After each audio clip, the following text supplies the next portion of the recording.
focused on the future, our family, and all the love that remained unshaken by the past. Could you possibly forgive me, Lena? I truly apologize. Are you contrite? The only reason you are sorry is because you were caught. You are such an idiot for having sexual relations with my sister. Dear Lena, I adore you. I am pleading with you to please.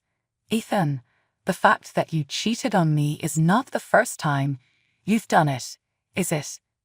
Please, Mr. Lena. I did it just due to the fact that you never pay heed to your words. Because of your employment, you are constantly so busy. Ethan, that is not an acceptable reason. You are a lowlife who is dishonest and disloyal. The only reason I am considered a scumbag is because you never acknowledge the work that I put in. To Lena, it seems as though I am never enough for you. What? You believe you can pull this trick on me right now? You will not believe this. Oh, Lena, please. That was the only time I did it. I love you so much, and she brings back so many memories of you in my head. Can you even hear what you're saying to yourself? This is a pitiful act. Ethan, patiently wait for my attorney to deliver the documents to you. May I, please? And please don't call me again in the future. It's over for you. Greetings, my name is Lena, and I am a highly accomplished physician in my 30s. Not more than a few years ago, I was in the midst of the most significant drama of my whole life. It had been 5 years since Ethan and I had tied the knot. Over the course of those years, he was employed at my clinic in the capacity of a junior physician. In spite of the fact that I am the same age as my husband, I was able to launch my own clinic at a rather early stage due to the fact that my profile and family history were fairly outstanding. I had nearly grown up to be a physician because both of my parents were medical professionals. Due to the fact that Ethan and I both had very hectic occupations, we did not have any children. My successful work, on the other hand, made me feel like I had everything I needed in my life. Because I had always known that I wanted to become a physician, I put in a lot of effort during my time in college and medical school to make my goal come true. I was rewarded for my commitment. I was so enthusiastic about assisting my patients, and I cherished the work that I did. The things that I had done made me feel a great deal of pride. The situation on Ethan's end was not ideal, despite the fact that my profession was quite satisfying. At one point, he confided in me that he was embarrassed by the fact that he was working for me, although he did not own his own company. I was able to detect that he was unsatisfied with his profession, so I did all in my power to both console and support him. I made sure that he was aware of the fact that I was pleased with him for the effort that he had put forth. I brought to his attention the fact that we were a team and that both of us had contributed to the accomplishments of the clinic. However, it appeared as though Ethan did not place much importance on what I had to say. He was adamant about establishing his own clinic and demonstrating his worth, despite the fact that I was aware that Ethan was not yet prepared for the challenge. Spending a lot of time, energy, and money on it would be required. In spite of this, I made an effort to assist him and did all in my power to prevent accidentally hurting his ego. The passing of my father was a tragic turn of circumstances that I had to deal with. We felt a profound sense of sorrow at his passing because he was a much-loved part of the family. Despite the fact that I was entirely overwhelmed with sadness, I was having a hard time maintaining a balance between my personal and professional lives. The only thing I was able to concentrate on was that. In addition to that, I was responsible for organizing the funeral and carrying out all of the essential responsibilities for the cremation of my late father. To my great regret, I was unable to assist my husband with his clinic to the extent that I would have liked to. When he needed me the most, I was unable to be there for him, and despite the fact that I knew I had excellent reasons for my absence, I felt awful about it.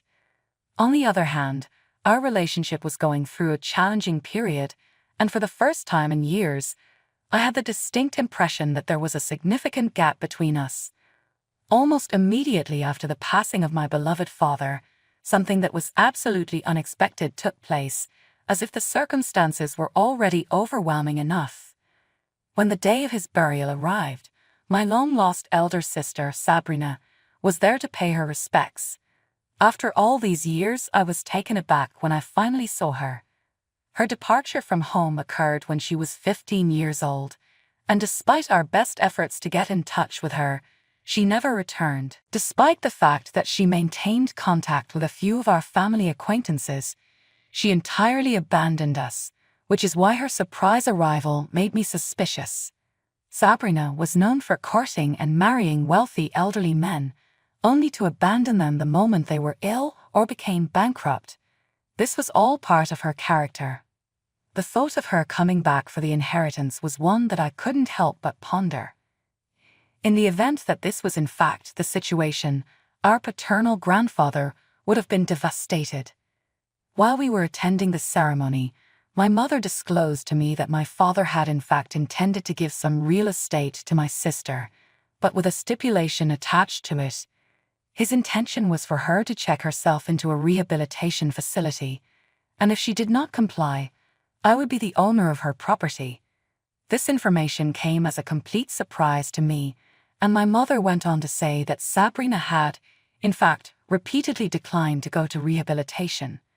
All of my father's holdings were transferred to me as a consequence of this. At the moment that my sister learned about this, she was filled with wrath. During the burial of my own father, she even made a spectacle by accusing me of taking her fortune. I made an effort to reason with her and explain the problem to her, but she refused to consider my explanations. I was left feeling wounded and dissatisfied as a result of her conduct. That she was more concerned about the inheritance than she was about mourning the loss of our father was something that I could not believe. After the funeral was finished, the tension that had been building up between my sister and I continued to be a source of contention.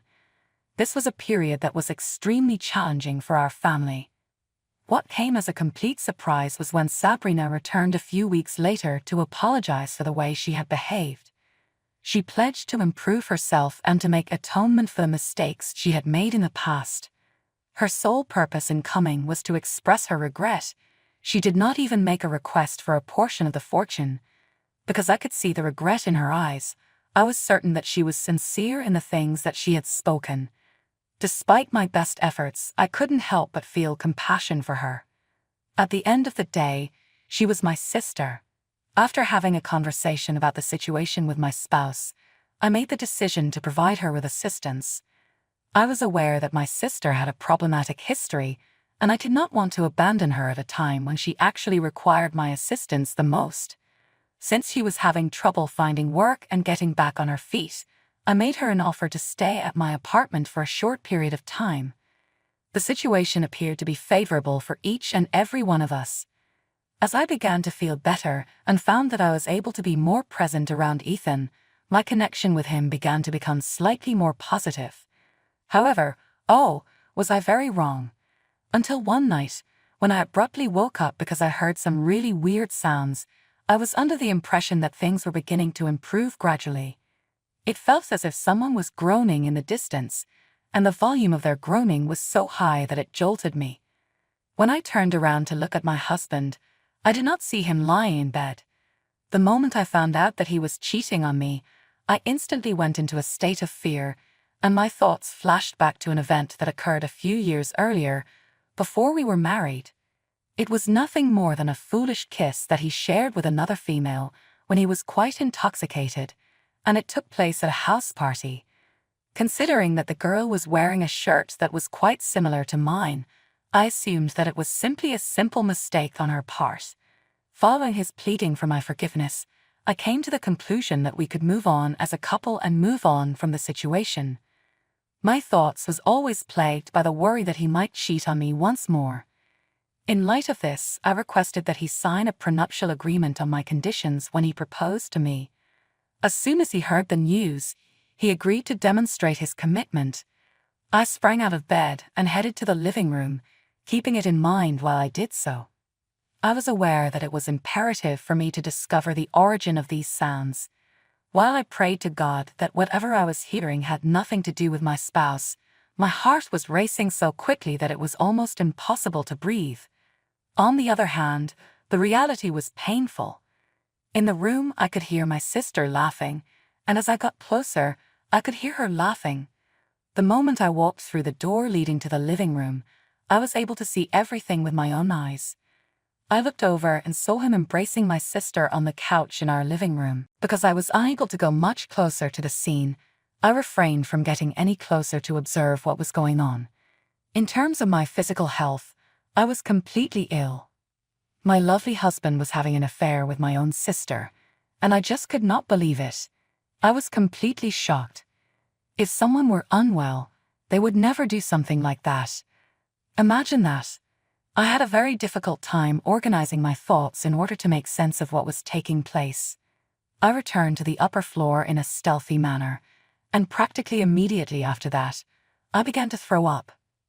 Leaving the home as soon as I was able to, I got into my car and drove away.